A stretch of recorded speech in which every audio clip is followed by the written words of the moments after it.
Warahmatullahi wabarakatuh.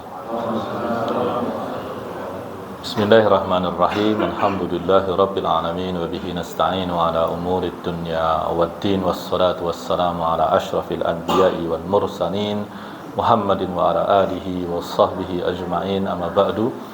Rabbana zidna ilma warzuqna fahma. Allahumma taqabbal minna innaka antas samiul alim wa tub alaina innaka antal ghafurur rahim. Allahumma rfa' annal waba wal bala wal ghala ya rahman ya rahim. Allahumma barik lana fi rajaba wa sya'bana wa balighna ramadan ya mujibas sa'ilin. Bapak Ibu jamaah sekalian yang dirahmati Allah, alhamdulillah pada sore hari ini bisa bertemu kembali. Dan kita ini statusnya berada di masjid ya, meskipun disebut musola. Jadi istilahnya dalam hukum itu ini tetap masjid. Maka yang berlaku di sini adalah hukum masjid. Nah, dalam kitab fikih nggak ada status hukum musola, itu nggak ada. Bahkan Syekh Ali Tontowi dulu ketika ke Indonesia itu geli. Di Indonesia masjid kecil namanya musola. Padahal kalau di dalam bahasa hadis musola itu salah satunya digunakan untuk menyebut lapangan tempat sholat id itu. Jadi perbandingannya jauh sekali kan antara tempat sholat kecil dengan lapangan. Nah, karena kita berada di sini, kita bisa menghadirkan beberapa niat ya. Yang pertama adalah niat iktikaf ya. Kita di sini sembari beriktikaf. Dan yang kedua adalah kita bertaqarrub atau mendekatkan diri kepada Allah dengan apa yang disebut sebagai thalabul ilmi atau mencari ilmu. Memang di dalam Islam itu hal-hal yang berhubungan dengan ilmu itu nilainya besar sekali. Kita duduk sejenak mencari ilmu itu pahalanya bisa melampaui kita sholat sunnah puluhan rakaat, ratusan rakaat dalam beberapa jam. Kenapa bisa begitu? Karena ilmu tentu yang secara khusus disebut ilmu di sini adalah ilmu syar'i atau ilmu agama ya. Itu bisa berguna untuk membenahi banyak hal dalam diri kita. Membenahi niat-niat kita, membenahi pandangan hidup kita, membenahi cara ibadah kita, cara berakhlak kita, bermuamalah kita, dan sebagainya dan sebagainya. Bahkan kalau kita bicara belajar mengajar, itu termasuk ibadah khas manusia yang tidak terjadi pada makhluk Allah yang lain ya. Malaikat bertasbih ya, benda-benda di semesta ini dalam bahasa Quran bertasbih ya. Malaikat melakukan ibadah tertentu, tetapi mereka tidak mencari ilmu. Nah, mencari ilmu, belajar mengajar itu termasuk ibadah khas manusia, ibadah yang menyempurnakan kemanusiaan kita. Bahkan beberapa istilah yang kita pakai itu kadang-kadang mungkin tidak tepat ya. Ini manusiawi, itu sebetulnya tidak. Marah itu bukan manusiawi, itu hayawani, itu hewani. Karena hewan juga marah, ya kan? Bersedih itu manusiawi, tidak. Bersedih tidak manusiawi, itu hewani. Itu bekerja di level jiwa binatang di dalam diri kita. Nah, jadi kalau dalam bahasan ulama kita itu manusia punya lapisan jiwa. Nah, di lapisan-lapisan jiwa tertentu kita berserikat dengan makhluk Allah yang lain. Misalkan apa? Kita punya tubuh kita ini kan berasal dari mineral. Nah, di situ kita berserikat dengan tumbuhan, binatang dan mineral itu sendiri. Makanya kan kita dikatakan min sulatalatin min tin. Quran menyebut kita itu dari saripati tanah. Dan nanti kita akan kembali menjadi bagian dari tanah itu ketika dikuburkan. Bahkan kalau kemudian kita misalkan ada orang meninggal dan kemudian dia hanyut bersama air laut begitu, ya dia kembali ke unsur-unsur yang ada di semesta ini. Dia akan dimakan binatang dan sebagainya. Meskipun barzah adalah sesuatu yang lain lagi. Lalu kemudian kita punya lapisan jiwa tumbuhan yang membuat kita bertumbuh, menyerap nutrisi. Nah, itu juga terjadi pada binatang dan tumbuhan. Nah, mineral sudah tidak lagi punya jiwa itu. Nah, itu dia. Lalu kemudian kita punya lapisan jiwa binatang. Nah, di situ kita berserikat dengan binatang, tetapi tumbuhan tidak. Nah, jiwa binatang inilah yang kemudian membuat kita bisa melakukan idrok itu mempersepsikan dunia di sekitar kita. Binatang kan mempersepsikan dunia di sekelilingnya. Hanya ada yang kompleks, ada yang rumit. Ya, kalau kayak keong begitu mungkin hanya tahu dunia itu dua dimensi, depan dan belakang begitu. Tapi kalau hewan yang lebih kompleks dia lebih rumit lagi. Nah, kita lebih rumit lagi. Nah, selain mempersepsi dunia, kita juga merespon dunia di sekitar kita. Nah, merespon ini ada dua.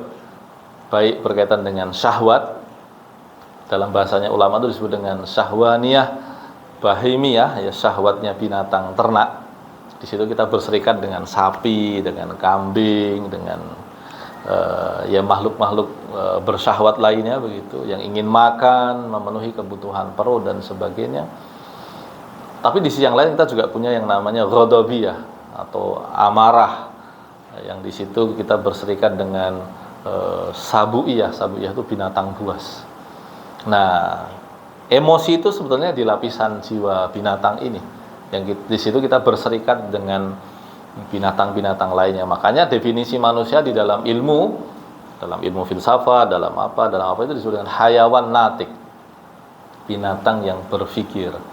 Nah, itu dia. Nah, maka beberapa hal yang disebut manusiawi itu sebetulnya tidak sepenuhnya manusiawi. Adapun yang kalau kita renungkan betul-betul manusiawi itu diantaranya aktivitas yang berhubungan dengan ilmu ini, yang bisa mengendalikan, menuntun emosi-emosi hayawani kita, kemarahan kita, kesedihan kita.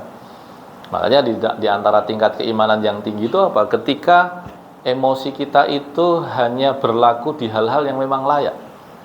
Meskipun bukan berarti orang bebas sepenuhnya ya. Nabi pun menangis ketika kehilangan orang-orang yang dicintainya. Tapi Nabi mengatakan, aku tidak melakukan apa yang tidak disukai oleh Tuhanku. Jadi Nabi pun Nabi kan berkali-kali kehilangannya. Sejak kecil Nabi itu kehilangan. Nabi belum lahir bapaknya meninggal. Nabi lahir disusukan kepada orang lain. Lalu kemudian Nabi diasuh ibunya sejenak, lalu ibunya meninggal. Nabi diasuh kakeknya sejenak, lalu kakeknya meninggal. Nabi itu bisa dibilang mungkin berbahagia itu hanya 10 tahun. Dari usia 25 sampai 35 saja. Ya, di usia karir gitulah ya. Yang di situ Nabi punya istri, punya anak, punya kemapanan sosial, ekonomi, politik begitu. Nah, tapi begitu beliau mendapatkan semuanya di usia 35, beliau mulai sedih lagi. Beliau mulai merasa bahwa masyarakat saya kok begini. Mereka menyembah berhala, mereka meminum khamr, mereka memperbudak manusia, mereka memiliki bisnis perzinahan dan sebagainya dan sebagainya. Nabi sedih lagi. Nah, begitu beliau menjadi nabi, tambah sedih dalam makna apa? Beban beliau menjadi jauh lebih berat. Nah, itu dia. Tapi Nabi tidak pernah melakukan sesuatu yang tidak diridhoi oleh Tuhannya. Nah, itu dia. Nah, saudara sekalian dirahmati Allah, nah itu bahasan sekilas tentang kita sebagai manusia. Nah, berkaitan dengan kita sebagai manusia ini, kita ini punya banyak dimensi ya. Dulu dalam bahasa, kalau belajar ekonomi ya, kita diajari tentang istilah-istilah Latin untuk manusia gitu ya. Misalkan homo ludens itu makhluk yang bermain. Makanya nyuwun sewu, tambah usia mungkin masih ada yang tetap bermain-main. Dulu mobil-mobilan, sekarang mobil beneran itu ya. Dulu rumah-rumahan, sekarang rumah beneran. Dulu gamenya Mario Bros, sekarang FF itu. Itu jadi gamenya berevolusi dari yang sangat simpel menjadi yang lebih rumit. Nah, itu dia. Ya, Quran pun membahasakan begitu. Innamal hayatud dunya laib. Laib itu game. Ya, kehidupan dunia ini permainan. Ya, ada yang main politik, main ekonomi dan sebagainya, permainan. Lalu ada apa? Homo politikus ya, orang berpolitik ya, dalam artian melakukan transaksi berkaitan dengan kepentingannya. Homo economicus ya begitu ya. Nah, kita diajari hal-hal itu semuanya. Tapi kita juga dalam Islam punya konsep-konsep yang lebih kaya lagi, bahwa kita ini juga makhluk ruhani, bahwa kita ini punya kecintaan pada ilmu, pada kebenaran ya, pada sesuatu yang lebih tinggi kualitas kebaikannya, yaitu kepada Tuhan sebagai sumber wujud kita ya. Kita punya itu gitu. Nah, berkaitan dengan hal itu, saudara sekalian rahmati Allah, kita selama sebulan terakhir itu sebetulnya sedang berurusan dengan beberapa perkara. Ya, misalkan pekan yang lalu ya, 1 pekan yang lalu kita coblosan. Ya. Orang yang tidak peduli dengan coblosan adalah orang yang tidak peduli dengan urusan orang banyak, berkaitan dengan maslahat orang banyak. Islam pun melihat bahwa dalam Islam ya, politik itu kan bagian dari perkara agama. Ya, dalam Islam itu semua hal ada naungan, ada payungnya, ada payung hukumnya, ada ada yang menuntunnya. Ekonomi juga ada tuntunannya, politik juga ada, keluarga juga ada, bahkan perang ada, damai ada aturannya. Nah itu dia. Makanya kalau Israel itu biadabnya seperti itu, kita sampai berpikir ini makhluk apa ini? Ya, dalam hukum Islam lebih ketat dibandingkan hukum internasional. Dalam hukum Islam, ya kita tuh nebas pohon sembarangan saja nggak boleh dalam perang. Anda bisa bayangkan perang yang orang itu tensinya tinggi, ya, yang amarahnya itu sedang besar, itu diharamkan untuk menebas pohon sembarangan. Ya, dalam hukum internasional mungkin nggak sampai sejauh itu, tapi jelas dilarang menyerang anak-anak, dilarang menyerang perempuan, dilarang menyerang rumah sakit. Tapi Israel melakukannya. Nah, memang ini agak biadab itu makhluk ini. Nah, Islam itu mengatur banyak hal, bahkan dalam urusan perang dan damai, apalagi yang lebih simpel yaitu politik. Islam mengaturnya. Hanya kemudian yang namanya aturan Islam itu juga ada bagian-bagiannya. Ya, urusan politik itu tidak masuk dalam akidah dan ibadah itu ya. Makanya kalau beda pilihan politik tidak berarti kafir itu ya. Ini harus diluruskan itu. Jangan sampai ada orang beda pilihan politik kemudian narasinya orang ini membenci Islam ini gitu. Ya, saya sebagai orang yang tinggal di kalangan bawah itu ya, masyarakat di desa-desa, di pasar-pasar itu kalau ditanyai pilihannya kan jelas. Pilihannya jelas. Kenapa? Ya karena pemahamannya cuma segitu gitu. Ya kita sangat hargai kan keterbatasan pemahaman masyarakat kita tersebut. Apalagi mereka mungkin urusannya yang sekedar jual beli, mereka punya keterbatasan ekonomi, mereka bergembira dengan bantuan ekonomi yang didapatkan oleh pemerintah, sehingga yang mereka tahu pilihannya hanya itu. Ya nggak apa-apa, apa masalahnya? Itulah mereka, kita hargai. Kan nggak bisa kemudian kita masukkan dalam perkara akidah. Kacau sekali itu kan. Nah itu dia. Dia masuk dalam perkara muamalah. Ya, perkara politik itu masuk dalam perkara muamalah. Ya bisa salah. Ya, orang bisa salah. Orang bisa salah dengan pilihannya. Orang bisa melakukan perbuatan dosa. Ya sebagaimana dalam bisnis ya, orang bisa melakukan kecurangan, melakukan penipuan. Ada yang jujur, ada yang amanah. Ya ada. Dalam politik juga sama, ya, tapi dia tidak masuk dalam bahasan akidah. Nah itu dia. Nah politik itu berkaitan dengan maslahah ammah. Maslahah ammah itu artinya kemaslahatan publik. Nah orang yang tidak peduli politik, ya itu adalah orang yang secara tidak langsung, ya dia menyepelekan kemaslahatan publik. Nah itu dia. Nah, dia punya kekurangan dalam keberagamaannya. Ya, meskipun dia saleh, sholatnya baik dan sebagainya, kalau dia tidak peduli pada perkara politik, ya dia menyangka bahwa kesalihan itu hanya pada sholatnya, ngajinya, nah, maka dia memiliki keterbatasan pemahaman. Ya, dia tidak tahu apa yang disebut sebagai maslahah ammah, maslahat publik itu apa, dia nggak paham. Itu dia. Nah, orang yang tidak punya pemahaman yang baik terhadap maslahah ammah atau maslahat publik itu, ya kita maklumi. Kita maklumi saja. Dunia ini kan penuh dengan permakluman kan kita. Memang kita ditakdirkan, Quran tuh menyebutnya inna sa'yakum la syatta. Sungguh perbuatan, perilaku, aktivitas manusia itu bermacam-macam. Taraf pemahamannya bermacam-macam, taraf kesadarannya bermacam-macam, urusan yang dijadikan yang diselesaikan ya bermacam-macam. La syatta. Sangat bermacam-macam. Nah itu dia. Hanya kemudian ya orang tidak boleh hanya peduli pada maslahah ammah. Orang tidak boleh hanya peduli pada kemaslahatan publik.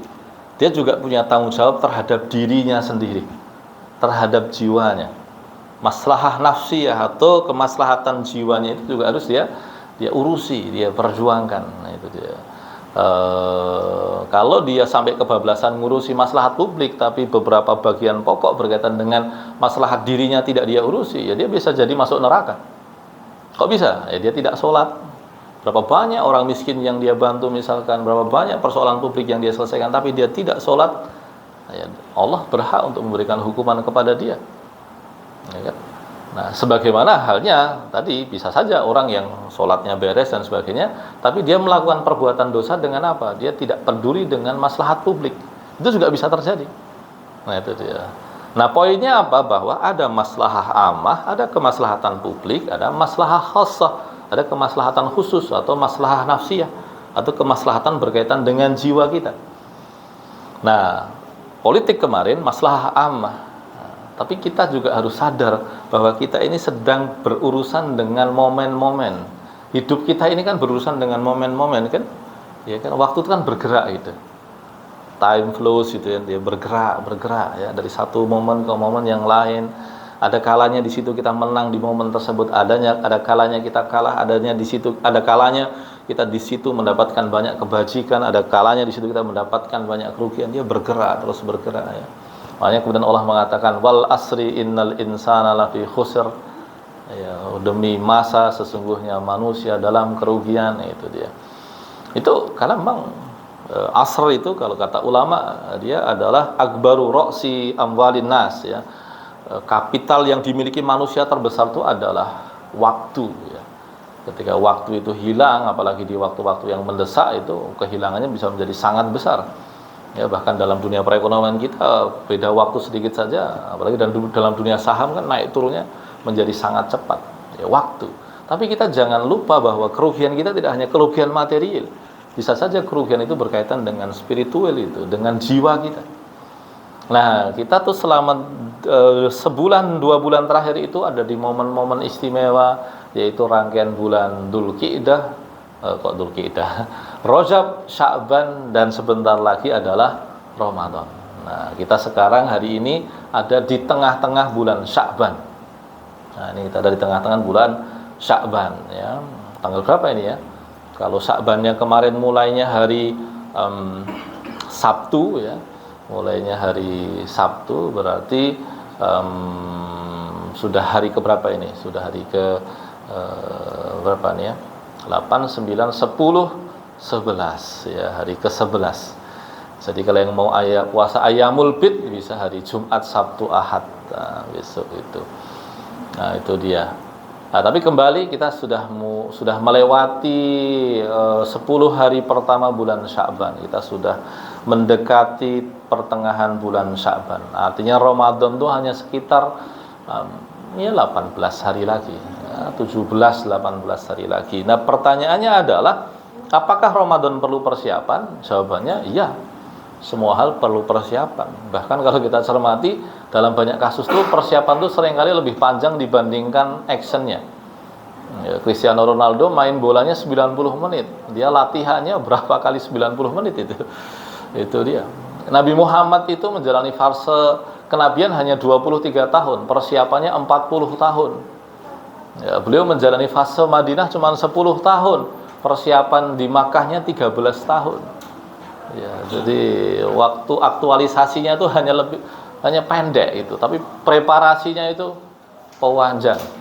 Nah, itu dia. Nah, bagaimana dengan Ramadan? Ramadan yang 1 bulan itu apakah perlu preparasi? Ya jelas.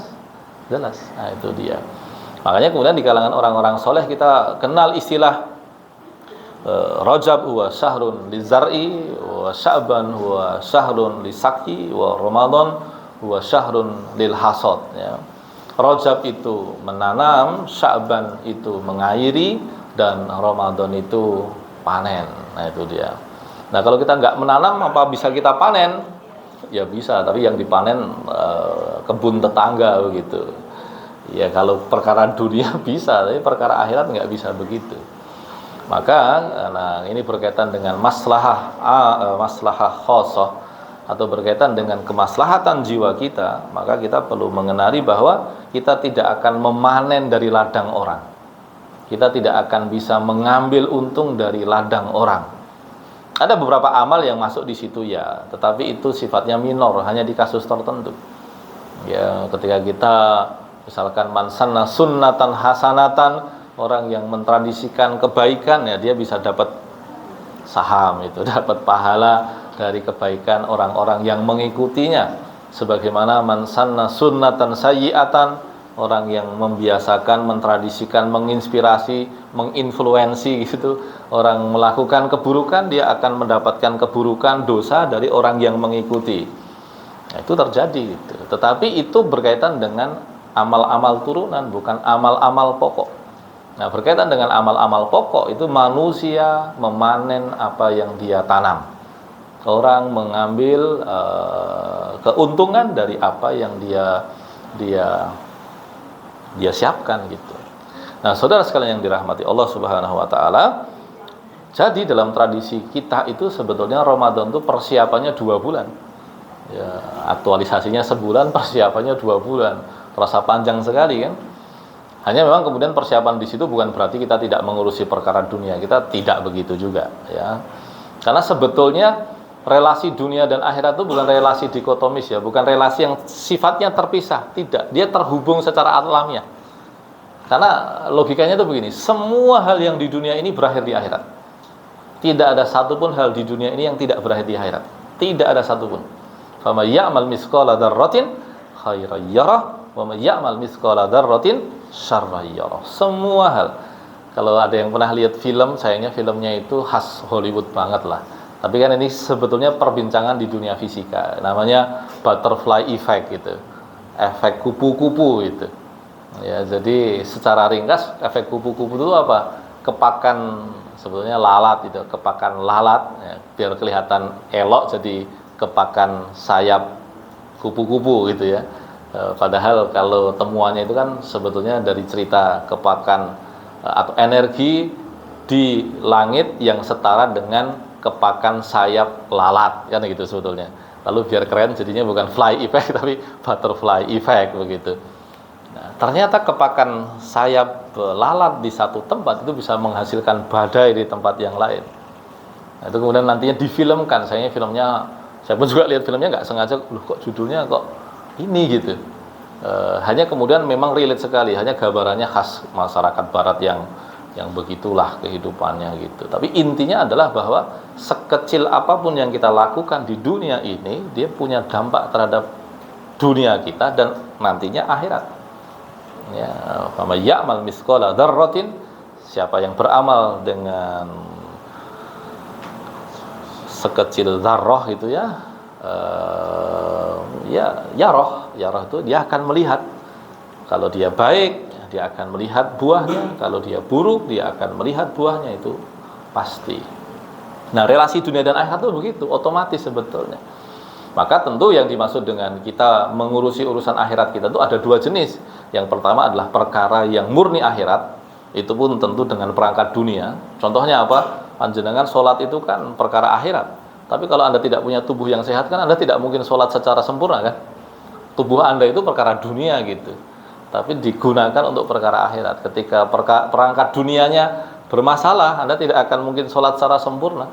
Entah tidak bisa berdiri lama, entah kemudian duduk, entah kemudian berbaring, entah kemudian hanya dengan isyarat. Nah, yang problem adalah perangkat dunianya. Tapi kemudian yang terganggu adalah aktivitas akhiratnya. Tapi ada juga yang memang dia perkara dunia. Nah, perkara dunia itu nanti dia bisa bermakna 2 gitu. Dunia untuk dunia atau dunia untuk akhirat. Ya, Anda bekerja kalau orientasinya uang saja, ya Anda akan mendapatkan uang, tapi Anda tidak mendapatkan ampunan atas dosa-dosa, Anda tidak mendapatkan pahala begitu. Tapi ketika Anda bekerja untuk niat-niat yang lebih besar, ya makanya kalau di dalam dunia korporasi ada istilah value gitulah ya. Kalau nggak salah BUMN itu akhlak gitu ya. Jadi akhlak gitu itu. Karena ada value, ada sesuatu yang bisa mengimajinasikan value itu kan manusia. Binatang tidak bisa, tumbuhan apalagi. Dia aktivitas khas manusia. Maka ketika manusia bekerja tanpa imajinasi tentang value, itu sebetulnya dia melakukan kerja mekanis kayak binatang sebetulnya. Tapi ketika dia bekerja, dia punya niat untuk menghilangkan sebagian dosa yang tidak Allah ampuni dengan sholatnya, tidak diampuni dengan ngajinya. Bahkan di beberapa pekerjaan itu apa? Dia punya niatan-niatan memudahkan urusan manusia, membantu urusan orang banyak, maka pahala yang terkumpul menjadi sangat besar. Aktivitasnya sangat dunia, tetapi ganjarannya, rekapannya, ya, penilaiannya itu sangat akhirat. Itu bisa sekali. Nah, saudara sekalian rahmati Allah, maka sebetulnya persiapan Ramadan di bulan Rajab dan Sya'ban itu mungkin tidak dengan Anda melakukan perbuatan-perbuatan akhirat tertentu begitu, tetapi mereorientasi perbuatan-perbuatan dunia.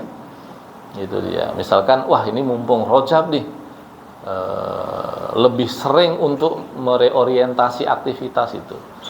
Misalkan orang-orang front desk gitu, kalau selama ini dia bekerja hanya sekedar untuk ya sudah melayani publik begitu, ya, sebagai sebuah kewajiban pekerjaan begitu.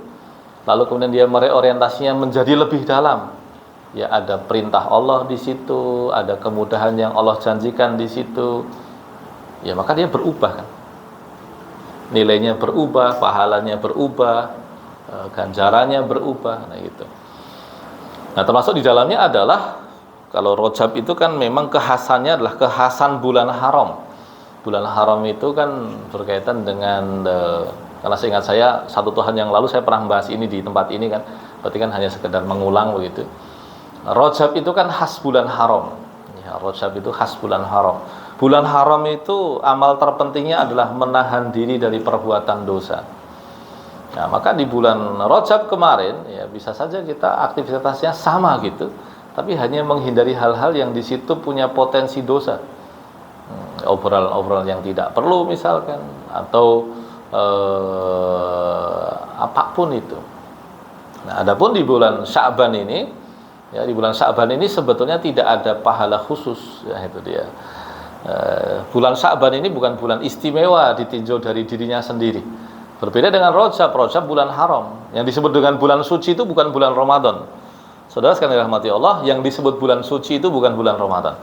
Secara istilah syariat, ya, yang disebut bulan suci itu bukan bulan Ramadan. Tanah suci itu adalah terjemahan dari Ardul Haram. Jenengan yang pernah haji atau umroh begitu dan memilih pendapat bahwa satu kali safar bisa melakukan beberapa umroh, itu kalau panjenengan sudah selesai haji mau umroh, atau selesai umroh mau umroh lagi, yang Anda harus lakukan adalah keluar dari tanah suci dahulu. Anda keluar dahulu. Nah, nanti kemudian di perbatasan itu yang disebut sebagai mikot itu Anda berihram lagi. Nah, kalau dari Masjidil Haram yang paling dekat Masjid Aisyah di Tanim, itu sekitar 6 kilo kan, jalan kaki bisa atau naik bus gratis gitu. Itu Anda keluar dari tanah suci. Dulu Ibnu Abbas gak mau yang namanya tinggal di tanah suci itu, gak mau dia. Ya, kenapa? Karena dia takut kalau meleset melakukan perbuatan dosa, dosanya lebih besar itu. Itu pendapat para ulama begitu. Ibnu Abbas tuh sampai demi mendapatkan pahala dan takut jatuh dalam perbuatan dosa, dia nggak berani tinggal di wilayah Ardul Haram atau tanah suci itu. Dia keluar dari daerah mikot itu. Nah, kalau Anda mau umroh lagi, Anda di mikot itu kemudian berihram lagi, terus masuk lagi. Nah, baru bisa berumroh lagi. Nah, itu dia. Nah, jadi tanah suci itu adalah terjemahan dari kata Ardul Haram. Masjid suci, Masjidil Haram. Nah, bulan suci, Syahrul Haram. Nah, itu dia. Nah, Syahrul Haram itu kedudukannya, keutamaannya itu satu tingkat di bawah bulan Ramadan. Betul, Ramadan itu bulan paling mulia jelas, tapi dia tidak pernah disebut secara teknis syariat sebagai bulan suci. Yang disebut sebagai bulan suci itu adalah Rajab, Dzulqa'dah, Dzulhijjah, Muharram. Itu dia. Rajab itu 2 bulan sebelum Ramadan, sementara Dzulqa'dah, Dzulhijjah, Muharram itu 2 bulan setelah Ramadan.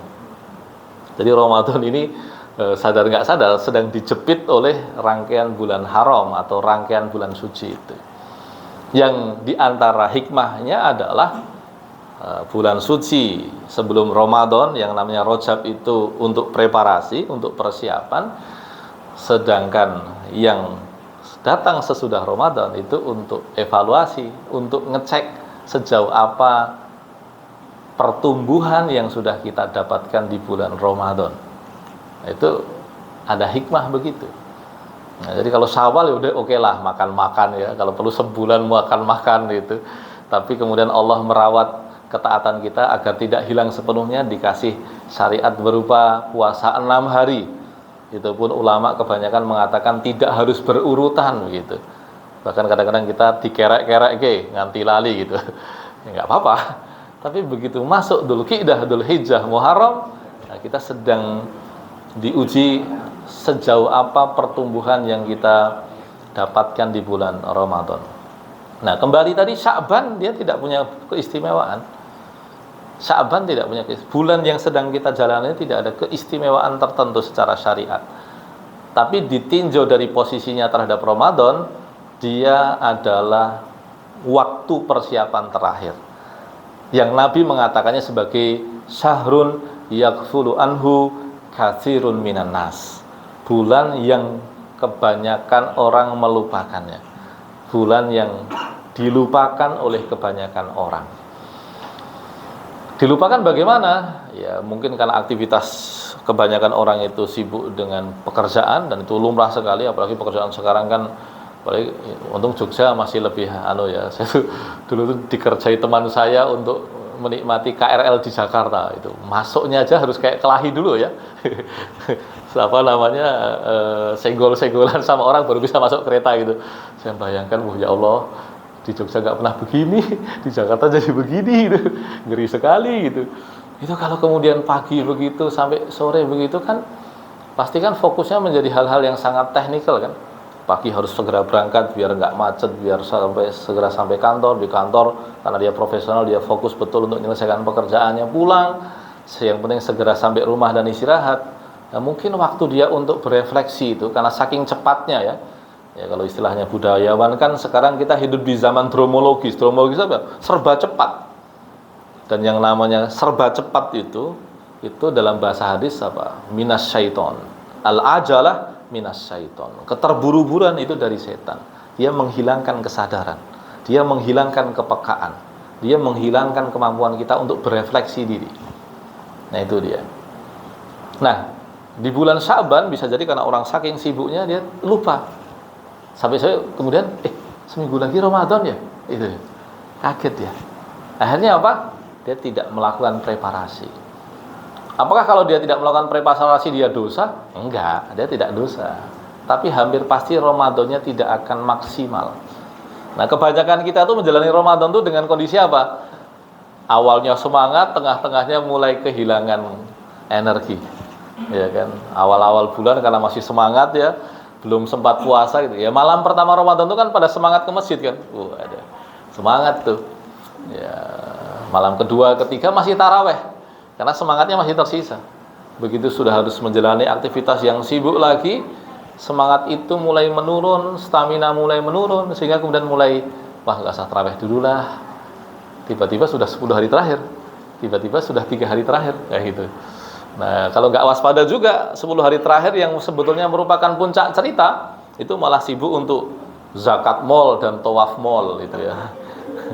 Zakat mall itu artinya tawaf mall itu artinya yang dikelilingi adalah mall itu. Ya, dia muter-muter itu ya, muter-muter tawar-tawar tapi nggak jadi beli. Itu ibu-ibu itu mungkin ya. Itu begitu. Nah, zakat mall itu maksudnya dia belanja. Makanya bagi orang yang waspada itu kalau mau belanja mending sebelum puasa. Atau kalau diskonannya karena ngincar diskon itu ada di ujung Ramadan gitu, ya belanjanya jangan malam hari. Ya 10 hari terakhir itu coba kita istimewakan momen-momen itu untuk sibuk dengan Allah Subhanahu wa taala. Sibuk dengan jiwa kita. Ya.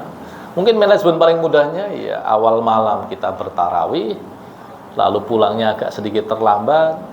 Bisa kalau umpamanya belum terbiasa ibadah sendiri, ya ikut seru-seruan ngaji bareng bapak-bapak kampung, ibu-ibu kampung gitu kan.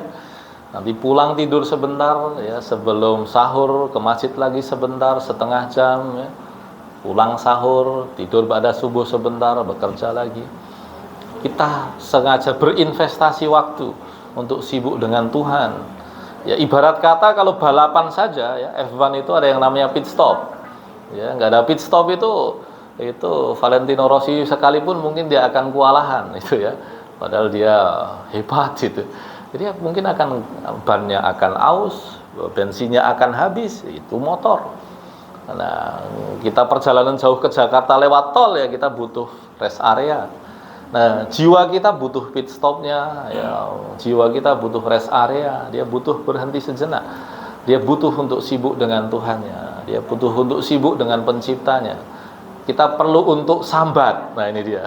Saya senang sekali dengan istilah orang-orang celelean tuh, tetap sambat jangan semangat itu istilah yang keren sekali, sangat menyebalkan. Apalagi kalau kemudian stikernya itu khusus itu. Bapak-bapak yang aneh itu siapa tuh yang lucu sekali itu. Itu dia. Kita perlu sambat pada Allah. Ya, Yakub itu ketika Anda bisa bayangkan nggak, Yakub, seorang nabi yang usianya matang, tidak cukup sepuh, anaknya berbuat jahat dengan menghilangkan salah satu anak tersayangnya. Dia tidak mengungkapkan kemarahan, padahal dia sudah memberikan pernyataan berbagai macam, anak-anaknya ini ngeles macam-macam, dan akhirnya akhirnya kemudian Yusuf kan kemudian dibuang ke sumur kan. Kemarahannya Yakub itu apa? Sawwalat lakum anfusukum. Jiwa kalian telah menguasai diri kalian. Jiwa itu maksudnya nafsu kalian. Jadi kata nafas dalam bahasa Arab itu bisa bermakna jiwa, bisa bermakna nafsu. Dia punya kecenderungan jahat itu karena sebagainya sebetulnya berkaitan dengan pengelolaan tubuh. Nafsu itu sesuatu yang penting. Nggak ada nafsu kita nggak hidup. Pandemi kemarin ya, kita nggak bisa anosmia, nggak bisa mencium bau, nggak bisa mencium bau makanan. Mau makan aja kan hilang selera, hilang nafsu makan. Itu hilang nafsu makan kalau dituruti mati kita. Ya kan, nggak makan sama sekali gitu kan mati juga. Nafsu itu ada untuk memastikan hidup. Tapi kalau dia melampaui batas, dia membahayakan, dia bisa membahayakan dunia akhirat kita. Nah, dia punya potensi jahat ya. Misalkan di Quran dikatakan fa innan nafsa la ammaratun bisu. Sungguh nafsu ini betul-betul menyuruh pada keburukan. Nah, ketika Yakub mendapati anak-anaknya telah menghilangkan anak kesayangannya, dia katakan innama sawwalat lakum anfusukum. Nafsu kalian telah menguasai diri kalian. Dia tidak mengatakan kayak orang Betawi, udah gue bilang, gue gak percaya lo, dasar anak goblok lu gitu. Itu kalau orang Betawi mungkin marah-marahnya kan gitu kan. Kalau Betawi itu kan orangnya kan belak-belakan gitu kan dia. Ngamuk-ngamuknya dia enggak. Innama sawwalat lakum anfusukum. Sawwalat lakum anfusukum amro. Nafsu kalian telah menguasai diri kalian. Luar biasa. Dan kemudian ketika dia sudah, bayangkan kesedihannya sampai buta loh matanya. Itu berarti kan sedih sekali. Ya, sedih sekali. Tapi apa kata Yakub ya, fasobrun jamil, saya akan bersabar dengan kesabaran yang indah. Dan di antara bentuknya apa? Innama ashku basi wa husni ilallah. Aku akan sampaikan keluh kesahku, kesedihanku, kesempitan hidupku hanya kepada Allah. Dia tidak bercerita kepada istrinya, dia tidak bercerita kepada anak kesayangannya yang lain, dia tidak bercerita kepada tetangganya, dia tidak bercerita kepada konsultan psikologisnya itu, dia tidak berkonsultasi kepada dokter pribadinya ya. Dia berkonsultasi pada Tuhannya. Innama ashku basi wa husni ilallah. Di Ramadan secara khusus di malam harinya, lebih-lebih di 10 hari terakhirnya kita untuk ashku basi wa husni ilallah. Ada banyak hal yang perlu kita laporkan ya, yang mungkin kadang-kadang kalau sama pimpinan kita lapor, Pak ini orangnya sulit diajak kerja gitu. Untuk banyak perkara hidup tidak bisa kita sampaikan kepada pimpinan atau siapapun. Kita hanya bisa sampaikan kepada Allah Subhanahu wa taala. Berkaitan dengan kadang-kadang kita physically baik-baik saja, keluarga baik-baik saja, tapi kita ditimpa kesedihan yang mendalam ya. Kadang-kadang ada misalkan orang umur 40 tahun, 50 tahun tiba-tiba jatuh cinta lagi, apa nggak pening tuh kepalanya. Keluarga baik-baik saja, istri baik-baik saja, nah tiba-tiba jatuh cinta lagi itu, mau nikah lagi nggak berani gitu. Tapi Allah timpakan itu. Mau sambat pada siapa? Pada Allah Subhanahu wa taala. Ya, innama ashku basi wa husni ilallah. Itu kita butuh itu. Nah, saudara sekalian rahmati Allah, maka agar Ramadan kita maksimal, kita bisa menggunakan sisa-sisa Sya'ban ini untuk persiapan. Nah, di antara persiapannya apa? Yang pertama, Nabi Muhammad itu paling banyak puasa sunnah itu di bulan Sya'ban ini. Maka kalau panjenengan sempat atau ada waktu gitu, berpuasa. Misalkan liburnya Sabtu Ahad nih, puasa. Itu dia. Atau karena sudah punya kebiasaan atau punya kebiasaan di masa lalu puasa di hari Senin atau Kamis, puasa. Atau mungkin bukan Senin Kamis tapi Ayyamul Bid, puasalah. Meskipun sehari 2 hari. Apalagi kalau lama tidak puasa begitu, harapannya berpuasa sunnah sehari 2 hari di Sya'ban ini membuat tubuh kita tidak kaget. Ya. Awal puasa tuh kalau kita lama nggak puasa, lalu awal Ramadan puasa, itu kadang-kadang kita itu tidak terasa lelah karena masih punya semangat saja. Ya, nanti begitu sudah hari ke-11 itu udah mulai capek sekali. Belum pekerjaan ya, jelang kan sebagian kantor kan tutup bukunya kan Ramadan tuh. Wah, gitu kan ngeri sekali tuh, betapa menumpuknya laporan yang harus dibuat begitu. Atau mungkin kadang-kadang harus ngurusi macam-macam, ngurusi parcel dan sebagainya. Kerjaannya jadi banyak sekali. Nah, itu berpuasa sehari 2 hari di bulan Sya'ban ini di antara keberkahan yang kita cari. Maka doanya kan Allahumma barik lana fi Rajab wa Sya'ban. Berkahi kami di Rajab, berkahi kami di Sya'ban. Ya, di antara keberkahan yang kita cari di Sya'ban adalah kita sempat puasa sunnah gitu, sehingga nanti di Ramadan itu kita tidak kaget. Nah, itu yang pertama. Tetapi puasanya ya kalau mau paling banyak ya ada riwayat dari Nabi bahwa Nabi itu berpuasa hampir sebulan di bulan Sya'ban. Anda bisa bayangkan. Tapi ada riwayat yang lain yang membantah itu, sehingga sebagian ulama mengatakan tidak mungkin sampai sebulan.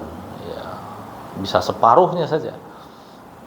Bahkan sebagian riwayat memang melarang untuk berpuasa di setengah bulan terakhir Sya'ban.